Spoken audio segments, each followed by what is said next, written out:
Like, first of all, congratulations. Thank you. Well done. This looks amazing. This has been a lot of hard work and effort, time, energy to get to where we are. So you guys were able to create something from, you had an idea of where you wanted to create. Hedda came in, helped you put that into fruition, where we are today. What advice would you give someone else who was thinking about playing with the same idea of like, I have this idea, maybe I want to build my own custom home? What would be the first thing you would say of, this is what you should do, or this is what we have done? What would be that advice? I mean, I think there's so many things, but I think finding the right fit with your architect is kind of that key first thing. And then my advice would just go with your gut of what feels right. What feels like a good fit for you personality-wise, because building your own home is a very long process, and you need to trust that person. We're both in the design profession, and I think the biggest mistake owners make is that they start questioning their architect or their consultant. And you have to remember, like, you picked this person, and you just need to kind of trust that their vision is what you hired them for, and that if you just kind of go with that you're going to end up with what you want in the end. I can imagine that would be a little difficult because you have an idea of what you want to create, so you also have to let go a little bit of the process of let the professionals kind of take over a little bit. And kind of say like, okay, I want to do this, but we also need them to kind of come in with their insight and their professionalism too, so see how it's actually going to work. Totally. And I would say, building a home from scratch and designing it is, that connection with your architect is deeply personal. I know with Tara and Hedda, she started off with, how do you see yourself in your home? What do you want to use it for? So she was immediately thinking about the future state and like what resonated with us. And then she took that away and kind of created the vision. Actually, two visions, really. That was a really nice part of the process as well, was she asked us how we wanted to use the home, and then she asked us about some ideas on like the design and kind of just showing her some pictures, and then she took that away and then came back with two pretty unique visions. And actually we would probably have been happy with either of them. They're very different, but we went with this one, and we never looked back. Like, very happy with how it turned out. Okay, so it seems like the number one advice is kind of almost trust the process, find the right person who's going to be the right fit for what you're trying to create, and then let the professionals kind of take over from there a little bit. And I would say also, it depends on what you're looking for too. Like, we wanted something that kind of stood out a little bit and was unique, but also felt like a home, but also felt rooted in this kind of community, which is like pretty authentic, vintage Tahoe, like idyllic from ages ago. Yeah. And so what I like about this one, it's modern, but it's simple and elegant. It really fits in with the surroundings.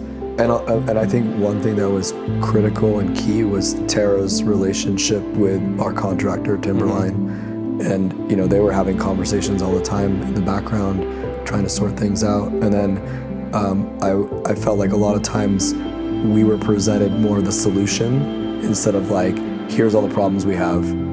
So I would say that was really important for us to get through a lot of the challenges we faced. Let's talk about budget. Because talking about budget when regarding a custom home, we kind of want to share what other the advice you would give. Considering in all the things that you guys had to go through, what advice would you give for someone regarding budget if they want to come in and design and build their own home? Put a construction contingency in your bank loan if you have a bank loan for construction. I wanted it to be on budget, and I had in my brain that there would be overruns, because there always is. But I should have put that in a contingency so that we could have drawn on a mortgage rather than out of pocket. I mean, I think it's just like a basic thing. No, that's And I that's didn't- important. I I think a lot of didn't- people going into this wouldn't even consider or Yeah. even think about something like that. So budget-wise, I would say if you're looking to build a home, talk to people that have recently gone through it. Talk to a bunch of contractors, get their estimates of square footage, and then when you talk to your architect, there is like a low to a high in terms of like what type of finishes. And I think a lot of the cost overruns happen because the owners themselves maybe sway from what their original like kind of not vision was, but like, okay, we're gonna do like, you know, moderate levels of finishes, and then when they're in the design, they keep second guessing and rethinking. And I think we did a pretty good job, actually, throughout the process with Tara, kind of saying these are the materials, you know, we agreed on, and we didn't really deviate too much from that. The problem with cost then was just mostly COVID Yeah, it was related. mainly COVID related, but I think whether or not you're constructing during COVID or a huge snow year, You would always I expect. think you should just always have construction contingency, because that takes some of the stress out of when those inevitable, there's going to be some cost overruns. And if you end up not needing to draw on it, great. It just comes off of your mortgage. Something that Hedda brought was understanding that we did have a budget and Yeah. not presenting us and having an awareness of a budget. And I think that that's very unique for architects. I think a lot of architects, they want to sell you on this beautiful vision. And then once you've seen it, you have to afford it. You have to figure it out. And I think from the beginning, she understood that we had a budget. And so she presented us with wonderful options. I mean, the house looks great. But she also knew where to spend the money and where not. And I think, again, that's very unique. Like, what's your favorite part of your new home now? If you could even say there is a favorite part. There's too many, but I can name a bunch. Like where you're sitting near that fire is like, I love that. I love sitting on the couch and looking out these windows and just seeing the tall trees and the light coming in the morning is just gorgeous. We've got views out to the lake that we didn't think we were gonna have. Little nooks here and there where you can kind of tuck away with a book. I love the kitchen area for entertaining. Like, it's open. I mean, there's just honestly, there's so, and the big windows, like here in the stairwell, like there's so many amazing parts that are like unique, right? Yeah, I mean, obviously the main living area, the kitchen is beautiful. Yeah. I would say if I had to pick one thing that really I was like, wow, it's the stairs, the windows on the stairs. I mean, that was Right here, yeah. And when it It's a all got nice finished touch. and they took off, I was like, yeah, that was a wow. wow. But this is also There's just like yeah. a wow factor, and I think that like I was like, wow, this is my home.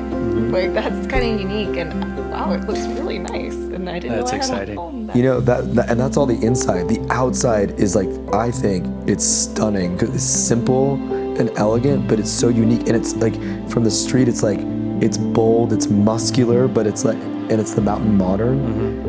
So I love that. And it's also functional. So like, it's got the metal wrap around all the way, which Tara came up with. Yeah. And I'm an engineer, and I do resilience basically for a living, and my big thing was wildfire resilience. And so actually everything we've done in the home on the outside is to make it wildfire resilient. So the metal siding, the materials we chose, the fact that we've got no eaves, so no eaves. So like basically, which we went back and forth on, right? Because we realized like, well, no one's ever like, we have never seen no eaves. Yeah. But the no eaves is nice because there's no rain gutters for debris to collect, for embers to come. So all of that like actually took a lot of thinking.